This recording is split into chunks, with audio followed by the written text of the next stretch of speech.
नमस्कार, आप देख रहे हैं विमर्श न्यूज। मैं हूं आकाश, आपके साथ पेश है खबरों का बुलेटिन।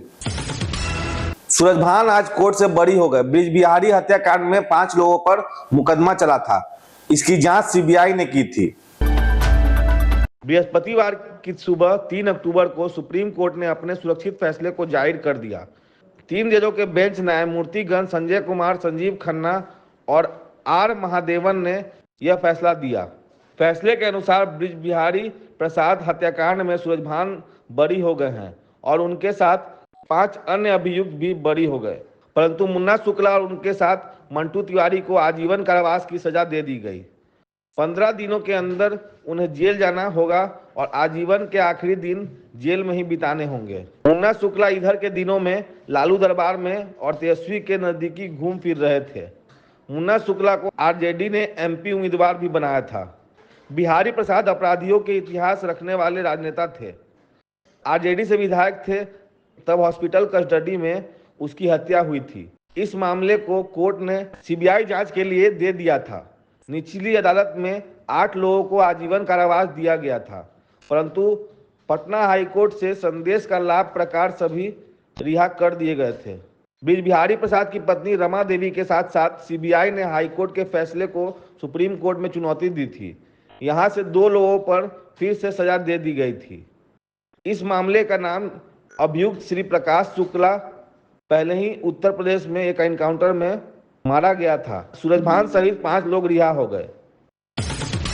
जेडीयू प्रेस कॉन्फ्रेंस में शराबबंदी पर बयान दिया गया। शराबबंदी समाप्त करने की प्रशांत किशोर की घोषणा के विरोध में जेडीयू उतर आई है।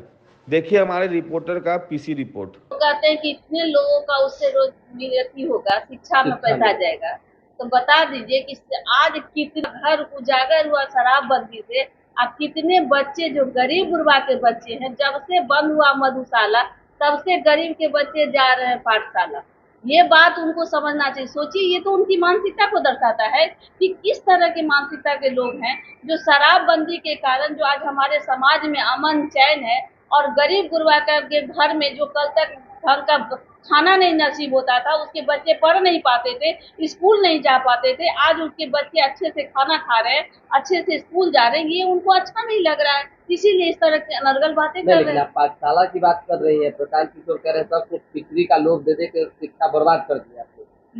ये किसने आपको कहा? ये विजन होना चाहिए। जो हमारे नेता कर चुके हैं उसी की बात वो कर रहे हैं। आप देखिए बिहार में कि जो परसेंटेज दर कितना बढ़ा है। पहले क्या था, लड़कियों का परसेंटेज दर कितना था जी? 8 था, 12 था मुश्किल से। आज के डेट में देखिए 98% हो रहा है। कैसे हो गया? ये परिवर्तन कहाँ से हुआ? टाटा कंपनी पश्चिम चंपारण के आईआईटी पर 4600 करोड़ रुपए खर्च करेगी। जिले के 9 आईआईटी को बेहतर बनाने में टाटा कंपनी लगी है। यह जानकारी भाजपा प्रदेश अध्यक्ष दिलीप जायसवाल ने दी। जेपी गंगा पथ का कृष्णा घाट तक विस्तार किया गया।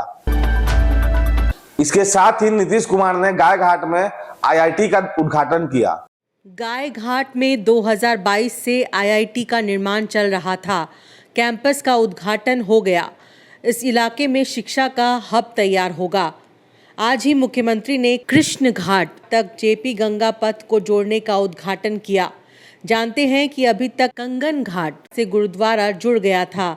इसका विस्तार कृष्ण घाट तक करने का मतलब ये हुआ कि गंगा पथ से पटना का पूरब और पश्चिम भाग एक साथ जुड़ गया है। नवरात्रि शुरू हो इसके पहले दिन ही बिहार की ये महत्वपूर्ण लाइफलाइन का विस्तार हो गया।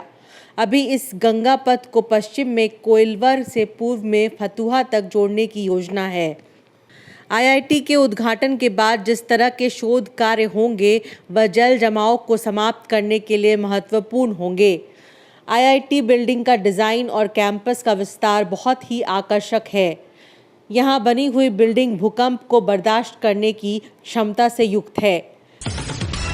बिहार में 205 नए गोदाम बनाए जाएंगे। सरकार के 50% सहायता से गोदाम बनाए जाएंगे। बिहार में 1,70,000 मैट्रिक टन के लिए अनाज गोदाम बनेगा। सरकार ने अनाज गोदाम बनाने के लिए 116 करोड़ रुपयों की योजना दी है। यह अनाज गोदाम बन जाने के बाद बिहार में 20 लाख मैट्रिक टन अनाज रखा जा सकेगा। सरकार के 50% अनुदान और अन्य 50% क्रमिक कर्ज देकर सरकार ने ऐसे अनाज गोदाम बनाने की घोषणा की है। पहले से 90,000 से ज्यादा कर्मचारी ने बीमा करवाया। नीतीश कुमार ने पटना में नवरात्रा का तोहफा दिया है। बिहार में मार्च 2023 तक 3,58,000 कर्मचारियों ने राज्य बीमा आयोग में रजिस्ट्रेशन करवाया था। उनकी संख्या 90,000 से बढ़कर 4,50,000 हो गई है। इस तरफ प्राइवेट सेक्टर में 2 साल में 90,000 नौकरियां दी गई थी। राज्य बीमा निगम के जारी आंकड़े के अनुसार बिहार में 40,000 कंपनियों ने नौकरियां दी हैं। फारबिसगंज में हत्या की एक अजीब घटना सामने आई है। युवक की हत्या कर सर गायब कर दिया गया। अररिया जिले के फारबिसगंज में एक ढाबा के आगे नेशनल हाईवे पर हत्या कर एक युवक का धड़ मिला है। फारबिसगंज पुलिस ने लाश को अपने कब्जे में लेकर जांच शुरू कर दिया है। खबर मिलने तक सर्वहीन धड़ की पहचान नहीं हो पाई है। भागलपुर पीरपैंती सड़क पर एक पुल ध्वस्त हो गया है।